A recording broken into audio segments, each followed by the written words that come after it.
Please join us in welcoming President and Chief Executive Officer of New Orleans & Company, Walt J. Ledger III, President and Chief Executive Officer of Visit Baltimore, Al Hutchinson, and President and Chief Executive Officer of Visit Orlando, Casandra Matej, in conversation with Skift Meetings Executive Editor, Andrea Doyle. To the end. Wait. I know, right? Well, thank you all so much for staying for the last but the best session of the day. Oh, yeah. Last but not least. So truth be told, we live in a polarized world.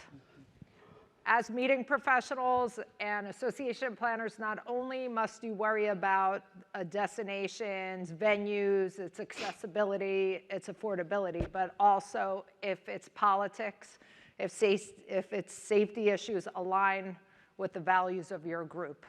I wanted to start out light. So I wanted to hear from each of you about the hurdles your destinations are experiencing given this climate. Would you like to start, Casandra? Sure, happy to be here. Good to see so many people. There's no doubt that Florida, we're in the national news almost on a daily basis. And, so I would tell you that one of our current headwinds, particularly in the meetings and conventions, is just overall political climate. I think, we've had this discussion that as leaders of DMOs and the role that has evolved for DMOs is certainly changed. We've got to equip our salespeople with the knowledge of what legislative concerns maybe some of our customers may have. We have to equip our partners and our members, as well as we are responsible to educate our customers on what the myths are and what the facts are. And so it has really evolved and of course, been a disruptor from a meetings and convention standpoint, but a lot of it is about educating right now. I mean, you are in an acute situation that you have 3 civil rights groups that have travel advisories against travel to Florida. How has that impacted, Orlando as a meetings destination? So truthfully, from the leisure side, it is way too early to tell if there's been a lot of impact. If you look at numbers holistically, Central Florida visitation is up and doing extremely well. From a meetings and convention standpoint, there's a lot of conversations. On a weekly basis, we have meetings with board of directors, we may have exhibitor groups, a group of attendees, and these are the definite groups. On most of the cases, we are working with how to activate when they come into our community. So instead of just outright boycotting the community, how can we activate? In fact, we are part of a partnership now called Social Offset. So very much like, offset of your carbon footprint, there's now social offset where we've identified some local organizations that these associations would like to donate money to and also ask their attendees to donate, so making a difference. And we've talked to, obviously, many of the entities that have put out a travel advisory, and the reality is that what they are telling their constituents, that if you are going to go to Florida, activate. And there's multiple ways, and we hope soon with one of the entities to have more of a toolkit for our associations to utilize, but that's kind of what we're doing at this point. But I would imagine an obstacle is not only a travel boycott, but silent boycotts as well when you're not even in consideration anymore. That's right. There's no way to know the numbers of the groups that may not be considering. What we are seeing from our conversations, and we have a lot of partnerships, right, with different companies and industry, whether they're third parties. And the reality is that Florida is still being sourced, but it may be for the next cycle of meetings. So we may be losing in the short term, but in the long term that they'll look at reconsidering us. But you're right, there's no way to put a hard number. We know holistically right now in Orlando, we've lost 3 citywides, which equates to about 111 million in economic impact. So that number is real. And we also know that there's been some in-house meetings, but the reality is there's no way to quantify those that we haven't even received the RFP. I've interviewed Stacy Ritter from Lauderdale about this issue, and like she explained that right now she's not seeing the impacts, but 5 to 6 years is where it's really the impact will be substantial. There are still some unknowns, but I go back to numbers. And for Visit Orlando, when I even look at our lead volume, we're up compared to last year at the same time. So that's what's hard, is that there is an impact, but I also don't know what that means, like the strength in meetings and what's happening nationally and internationally with meetings, that it may be up holistically, but when we looked at our lead volume just for what Visit Orlando produces in the community, we actually are up year over year, surprisingly. Wow. Al, you've been vocal about boycotts. You were chair of Destinations International. And I know DI is a big proponent of going to the destination and doing good when you're there, meeting with an organization like Planned Parenthood, meeting with a legislator. But does that actually do any good as an outside organization, or is it just really good PR? Well, I think we need to get the proper context here, that the reality is in all of our communities right now, there's some real issues that folks are dealing with, whether it's women's reproductive rights, that's a real issue. Whether it's human rights issues, social injustice issues, those are real issues, right? The question becomes, how do we in 2023 address those issues? I believe personally, and I believe wearing my DMO hat, boycotting a community is not the best way to do this. Is that an option? Absolutely. People have their right to say, I don't want to go to a community. However, I think it's more important, if we look at this holistically, that any convention that goes to any one of our communities, you got mommy and daddy working at the hotel, mommy and daddy working at a local restaurant, coffee shop, tea company, mommy and daddy working at any organization that supports our industry. When you do not go to those communities, the folks who are most impacted are mommy and daddy. Not the governor, not the mayor, not your city council rep, regardless of politics. They're not impacted. But that mommy who's trying to pay college tuition for her son or daughter, or that dad who works 2 or 3 jobs to take care of their families, they're impacted. Because when you don't go to that community, those folks may be out of work. And I think we have to look at it in a much more holistic perspective, much more comprehensive perspective than an individual perspective and a political perspective. We're smarter than that. And so I think these topics are very, very complex. Right. They're very complicated, but we should engage in a more of a strategic, intellectual conversation that if we do not go to these communities, does that help? I say we should go in and engage, have conversations, get in front of the governor, get in front of the mayors, get in front of your county commissioners, and tell them what the issues are. Have that forum, have that conversation. Because again, you're talking about political animals. We're trying to go election to election. But let's have a more strategic conversation, a more human conversation with our elected officials. We should go to these communities, help them create change for our kids and for your grandkids. That's the question we got to answer. And if I might add, so for example, when one of the advisories came out, it was just a few weeks away of Gay Days happening in Central Florida.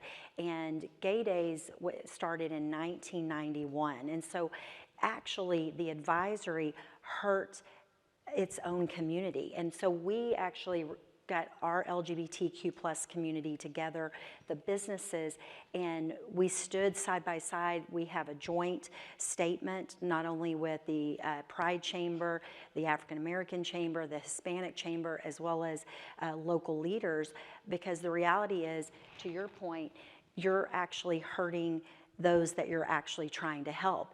And in our community, we have a large and very diverse and inclusive LGBTQ community that are business owners, and it takes every community to make sure those businesses are successful. And so we were having some of those dialogues that sometimes the very people that you're trying to help, you may end up hurting.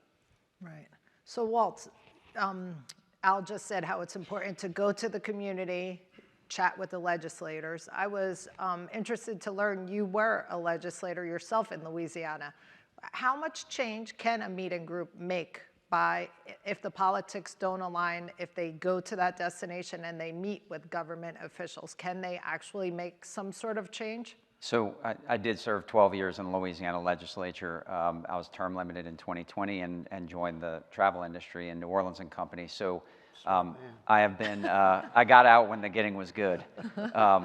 But I think one of the things that I like to make clear is the 12 years in politics taught me one thing, if nothing else, and it is you can either be effective on an issue or you can be right, and sometimes you can't be both. And so what you often have in politics today is politicians who want to be right. They want to get up, they want to make their argument, they want to scream as loud as they can, and then they want to go back to their constituency, raise money, and then run for re-election. There aren't enough politicians who want to actually be effective at addressing the issues that are presented to our communities. And so what I fear is that an industry, the travel industry, that brings people together, that is designed to knock down barriers, that's designed to show people new ways of connecting and growing, is being utilized instead as another tool in our society to drive people apart. And that's something I think we all should be very cautious about allowing to happen. And so to the points that have been already made, if you want to be effective, then I think you have no choice but to show up in a community and make the case for why their policies are wrong. I also think it's important to note that while it's easy to do things like put a label on a city as a blue city or a state as a red city, these states and cities are American cities made up of Americans who have all different sorts of viewpoints. And simply because a legislature in one state is dominated by one party and is setting policies that maybe 48% of the people who live in that state disagree with is no reason to withdraw from that state as if it isn't a worthy place to spend your time and make and have your meeting. So I think we should be cautious about falling into that trap. But to your question, absolutely a meeting and an organization can make a difference. I've seen it happen. Let's take maternal health care and access to maternal health care, for example. I served in the legislature for 12 years. We had numerous debates, arguments, pieces of legislation, and oftentimes we had physicians who showed up to testify in favor of access to maternal health care for women. But almost uniformly, those physicians were OBGYNs. You almost never heard from any physician that was not an OBGYN on the subject matter. As a result, legislators weren't getting the full story. They weren't being told by other medical professionals why access to maternal health care was important for treating a variety of illnesses. And so we had an organization that approached us with concern when the law changed. Okay. And they said, we are concerned about having our event in Louisiana. And I said, well, why don't you come to our state and advocate for the change that you want? If you want an exception to the law to allow treatment under certain circumstances, I would encourage you to do that. Well, can you help us to do that? And so I think the role of a DMO is not to necessarily pick sides, but to facilitate those conversations. And so we set up a meeting with our governor. Leaders of this organization came to Louisiana. They met with the governor directly. Interestingly, I told them in the 12 years I was in the legislature, I never heard from a physician in your practice area about this subject matter. And if I had, it may have made a difference. The governor said the exact same thing. He said, I've never heard from anyone in your practice area about why this matters to the people who live in my state. And so what he told them in that meeting was, if you come to Louisiana, if you advocate for this piece of legislation, and if you pass it, I will sign it. Wow. So it can make a difference. And there's no question in my mind that meetings and events have power way beyond just the economic power of the meeting. I think it's very important to note, and I support wholeheartedly what Al and Casandra have added about who's getting injured when you boycott a destination. No question, economically, harm is being, is happening in that community, and sometimes it's people that actually agree with you on the policy area. But the power is much more on the professionals who show up in a community and lend their expertise to the argument. You bring a fresh voice, you bring a different perspective, and ultimately what you do is you buoy the people in the community who are fighting for the same thing you are and who feel somewhat helpless because the policymakers in their state are not setting the policies that they want. So it's a reinforcement of their efforts, and it really matters. It matters to people who are tired, who are beat down, who are fighting for something they believe in, but are feeling like they don't have a voice. When those outside voices and expertise come in, it matters a great deal on all of those different levels. So that's the power of meetings. It is. Mm-hmm. But there is also an issue of perception versus reality. So many cities, crime rates are actually down, but there's still the perception of danger. How do you overcome that? Well, yeah, look, I think perception and reality is something we all are forced to deal with every day. It's something that, we often say that it's not enough to ensure that our visitors are safe because we feel really confident we can do that. We have to also go that extra step and make sure that they feel that way, that they actually feel safe. The data, we use the data a lot, so we look to the data, we look at crime rates, we look at where crime is occurring in our communities. I think anyone who lives in a city recognizes that there are often specific places in a city where a lot of the crime occurs, and oftentimes it's not where visitors spend their time. And so we definitely work with groups on the data so that we can show them that even though there may be a perception, that the reality is different than that. And then, we work with those groups to make sure that we create some space for them when they're producing their meeting, where we can add additional layers of support that create that added feeling of safety. So maybe that's an additional officer in front of the convention center, or maybe it's an additional officer in another heavily traveled area, just to give an additional sense of security, because even though the data makes it very clear that these neighborhoods are the safest in our city, you want to go the extra mile and make sure that the people that are there feel welcome. And I think, for example, in our city, public safety is not really the issue. The issue that's really driving some of the perception is our homelessness issue, which in our city is relatively small. There are 500 people in our city that are homeless right now. But we also are a very compact city, and that's a great benefit when you have a meeting in our community, because you can walk within 2 miles. You can be at the convention center, the Superdome, the French Quarter, and 26,000 hotel rooms. But that also means that even though the number of homeless is very small, it is concentrated. And so working to get those people access to the services they need and helping them to connect to housing is a priority for us. And that helps to improve the perception as well as the reality. I'll go a little further on the public safety piece, because I think public safety is, perception is reality. And I'm in Baltimore. And if I were to do an informal survey in here and say Baltimore to you, a lot of you all will think we're the most unsafe place in the world. And the challenge now is public safety issues are everywhere. And the main driver is gun violence. And that's an issue that we don't like to talk about. And sometimes my friends in this industry say, Al, don't go there. And let me give you 2 nuggets to think about, data. So the Casey Foundation did a survey of U.S. adults in April. 84% of U.S. adults say they've changed their movement around the country, the U.S., because of guns. They either cut back on going to big events, large events, concerts, sporting events, conventions. Some of them have bought more guns. So that's an issue. And the other data is the number 1 cause of death of teens and young folks is gun violence. Number 1 in this country. That's something that all of us should be concerned about, whether you're in the travel industry or not. we have a serious, serious problem. And what it's leading to is stress and anxiety for everybody in this room.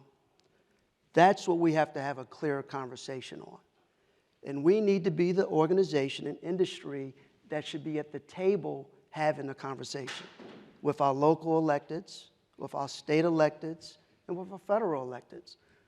Biden, first time, just created a gun violence committee just last week. But we should, as a travel industry, we should be having conversations because our young kids who are getting killed, they're on both sides of the political spectrum. So when that doctor is in that ER with a kid, some are Democrats, some are Republicans, and they're dying. So we need to do better because any of our communities, the 3 of our communities or where you live, could be shut down tonight because of a mass incident due to gun violence. And it's not necessarily even in a city. It could be rural America, country part of America, urban America, like where I live.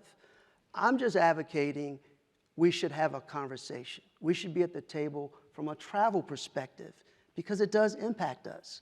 We're selling quality of life to conventions coming to our community, but we don't want to talk about the issue that's a deterrent on quality of life. So we should have those conversations in a very intelligent way, a non-political way, but a very human way. And that's a challenge for all of us because it's not going to get any better. So we can either bury our heads in the sand and say it's going to disappear, or we work to try to come up with a common solution to it. And to your point, Al, the conversations happen when people come together, not when they pull apart. And I think that's really essential to the whole, conversation we're trying to have, which is we should be doubling down on meetings and meeting everywhere. I'm not suggesting that you should only meet in places where you find some political problem that you want to try to address.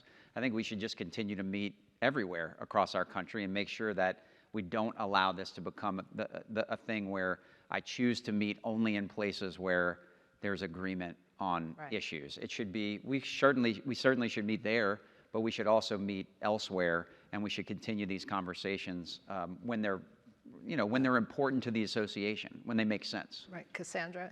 Well, perception is really hard, could be hard to overcome, but at the same time, destination management, marketing organizations, that is what we do, right? We tell the story of our own community. I think it was said, just because someone may label a state red or blue, it does not mean the cities and destinations are also that red or blue. Right. And so we have to, as a DMO, we have to tell the stories of our regions. But, our colleagues and beyond the 3 of us, we're talking about this all the time because it may be Florida today or Maryland tomorrow or Louisiana, but this could happen to any and all destinations. And so, we had a conversation before that we understand that it may take more work on behalf of our clients to mobilize, figure out how they're going to activate. I think that's where the partnership with the DMO can come in handy. But instead of taking the easy way out, why don't, as an organization, if there are issues, that you do some work to try to make change? Right. I think there are examples of that happening with sustainability and other things. We've talked a lot about that today in this room, but there are organizations who are saying, I'm willing to, American Geophysical Union, I'm willing to go the extra mile, do the extra work to advocate and promote the things that I think are important. And I think that's what we're all sort of called to do in our society, right? I just think that there's so much more power in Thank you. doing the extra work and pushing for the change that you say you want, as opposed to sort of allowing it to continue and withdrawing from it. And I think, look, I heard a president once say, democracy is messy. It's not easy. And so I think we have a lot of power in the travel and tourism business that if we continue to come together and can continue to have conversations, we can create some really change in this country. But we have to do it, as we've been saying, collectively, with a collective ego, not an individual ego. And I think everything's changed now. COVID's changed the game. And so there's a lot that's come up from that: anxiety, stress, mental illness, social injustice. It's a long list of things. But I think we're smart enough, bright enough, talented enough to figure this out. But it's going to be on us. We can't leave this for anybody else to fix. It's on us to fix it. But I think we can. So, I mean, the challenges we've talked about are gun violence, red and blue states, but I wanted to find from you, what is your measure of success if you are to overcome these challenges? Well, for me, in Baltimore, to overcome these challenges and where I would see success, if it's, little Walt, little Casandra, who wants to come to a city to go to school and get educated, I want mommy and daddy to send them to Baltimore, to know that they can go there safely, get a great education, and go be a productive citizen. If I see people wanting to invest in a community like Baltimore, rebuild our blighted communities, and make everybody who lived there feel welcome and special and valued. I think as communities, all of us want safety, but we also want to be able to be an uplifting community for all people, regardless of the way you look, the way you talk, your gender, your faith base, whatever it is, you want to feel welcome. And I think it's on me to be a leader and a voice to help uplift my community so that change happens. May not happen on my watch, but everything I'm doing every day, when I leave or no longer there, the community's better. And young people feel good about it. Older folks feel good about it. Businesses want to invest in my community. That's when you know you're making a significant change. And this red and blue stuff, in my opinion, is insane. We're better than that. We got to talk about the people impact of how we get better as humans to move countries, cities, communities forward. Walt, thank you. What is your measure of success? I think we're always going to measure success by ensuring that what we're doing is somehow improving our community, right? I mean, we firmly believe that the work that we do to bring people into our community is important for a variety of reasons. We work to build the best city that we can for the people who live there, because we recognize that when we do it, that it will continue to be an incredibly compelling place for people to visit. And so success is always measured by improving community for the people who live in the city of New Orleans. Measuring those things is difficult, but we also measure it, I think, in the convention and meeting space by bringing in organizations that can have an incredibly successful meeting in our community because of the venues and the people and the hospitality and the convention center and all of the things that are necessary for that excellent meeting to occur, but also that have and build a connection with the community in a deeper way.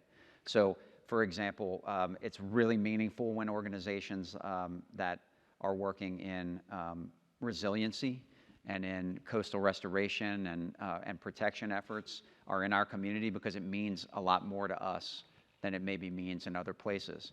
And it means more to the people in our community. They can see the real value and the connectivity that exists between that meeting and those people. Or when we have a medical organization that comes in, maybe American Diabetes, we have a community that has a challenge with that ailment. And so when they're there and they're talking about the most cutting edge science and treatments that are happening, that means something to the people in our community. And I think those relationships, that meaning that you can draw from the organizations and their connection to the community, is a huge measure of success for us.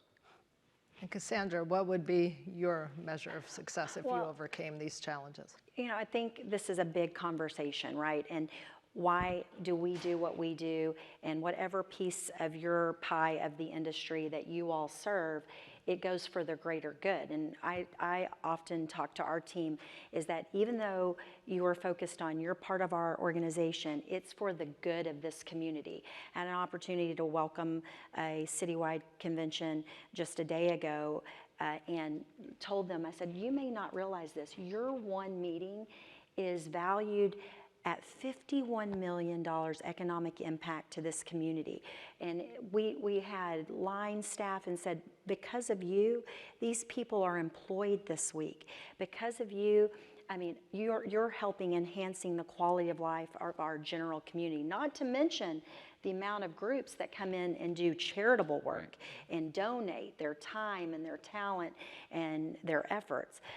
It's incredible. So I think it goes back to the why, but I'll take one from Mr. Jeff Freeman, is that not only nationally but locally what success looks for me, and you would think we're Orlando, this would make sense, but that people understand that travel and tourism is essential to our community, and that's both local, statewide, and national leaders. Because I think, you know, if we start having the seat at the table on the front end and making sure, hey, let's go to the experts, maybe we wouldn't be where we are today. So I think just overall general success for our region, for the good of our people, but really the understanding that travel is essential. And to be truly successful, you all have to be successful, because it is all about collaboration, isn't it? That is. No question. Well, this has been amazing. I thank you so much for your time, and thank you all so much for being here today. Thank you. Thank you.